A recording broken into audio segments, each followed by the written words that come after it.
Good evening.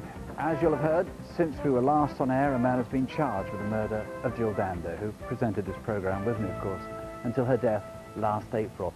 Now, since obviously anything we say could prejudice the trial, there's little we can tell you, except that those close to Jill have asked us to thank the media for their restraint since the man was charged.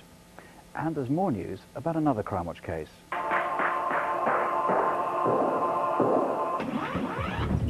Toddler Daniel Grimshaw and his mother Amy came to see us on February's programme following a dramatic rescue. Daniel was kidnapped from his pram in Bradford but was found after nearly 2 months as a result of a call to Crimewatch. Last week at Bradford Crown Court, 5 men were sentenced to jail for child abduction. But the judge said the child's father, Mirza Mahmood, was the plot's organiser. He's now thought to be abroad. Now, a bit of a mystery. Why would anybody go to such extraordinary lengths to steal a battered, undrivable 11-year-old car?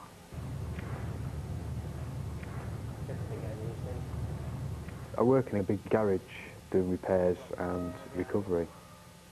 I'm a mate of Bob's and he's the manager at the garage. About 6 o'clock that night, we locked up as usual, and then Bob offered me a lift home. I was keen to get home because my wife only had about 3 or 4 weeks to go before she had the baby, and she weren't feeling too clever. She's feeling sick and not sleeping.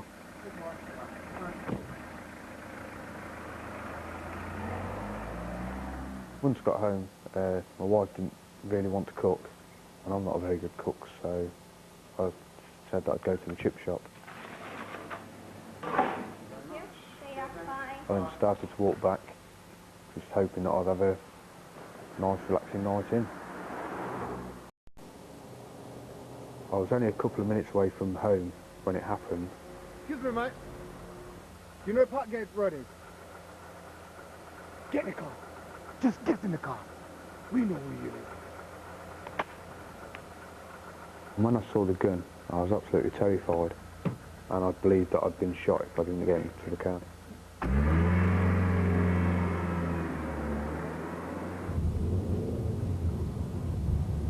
What have I done? There's a black Porsche in the garage, and you're gonna let us in there to get it. I know which Porsche they're on about, because we only had one Porsche in the garage, and we'd recovered it about a week earlier. There's no way I can let you into the garage. I don't have the keys. We've been told that you've got the keys. We know you've got them, and you're gonna get us in there. I don't have any keys. I can phone someone who's got keys. Who? Bob, the manager. He's got keys. Phone Bob, then. And if he does everything he's supposed to do, then everything will be sweet.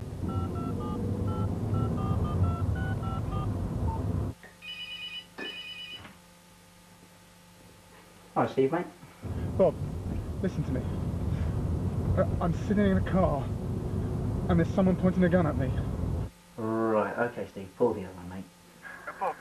Bob, please listen. It's serious. You're not kidding, are you? No. Now listen, I'll tell you what they want. You know the black Porsche we got in? Yeah, it's in the garage. They want you to bring it out to the front car park. And then call me back on the mobile when you've done it. Yeah, I'm doing it right now. You okay? Yes, so be quick. I'm on my way, Steve. I'll be there in a bit. As soon as it's sorted, we'll let you go. The guy I'll never forget is the gunman. Quite biggish, I'd say about 18, 19 stone. From his shoulders to his head, didn't look as if he had a neck. He had short hair, he had an earring in his left ear. 3 guys in the car were all dark-skinned, all in between 25 and 30, all with London accents.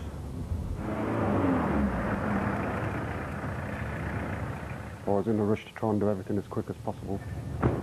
I didn't know there was three guys in the car with him. It must have been so traumatic, it must have been such an ordeal for him. The way his voice was, he was very frightened. I was hoping that Bob would get the Porsche out, but it was going through my mind that I thought they'd kill me afterwards.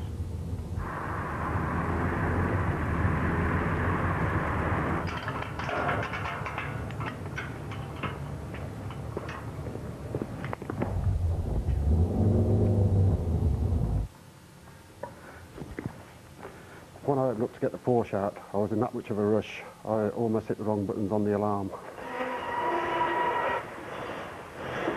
I was driving around for hours and the gunman just kept pointing the gun at me.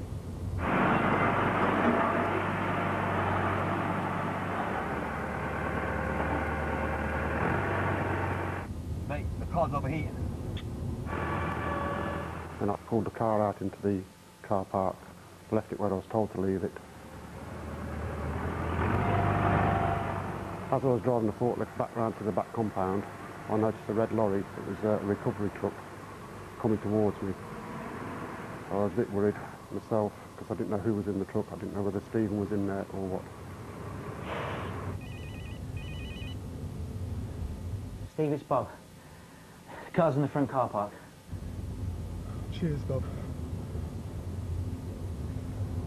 The car's where you wanted it.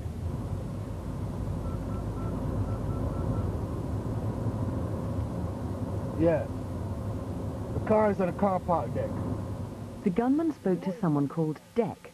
Was that the name of the accomplice in the recovery truck? Sweet, sweet, sweet.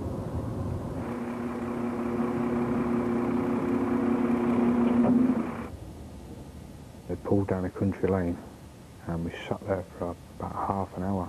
I think they stopped the car because the car was overheating.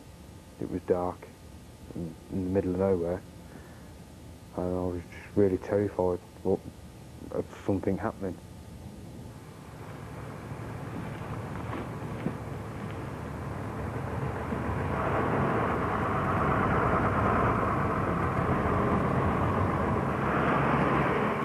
A passerby saw the lorry leave with the Porsche.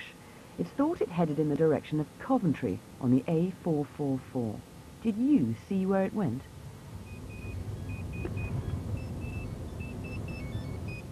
The gunman's mobile phone started ringing.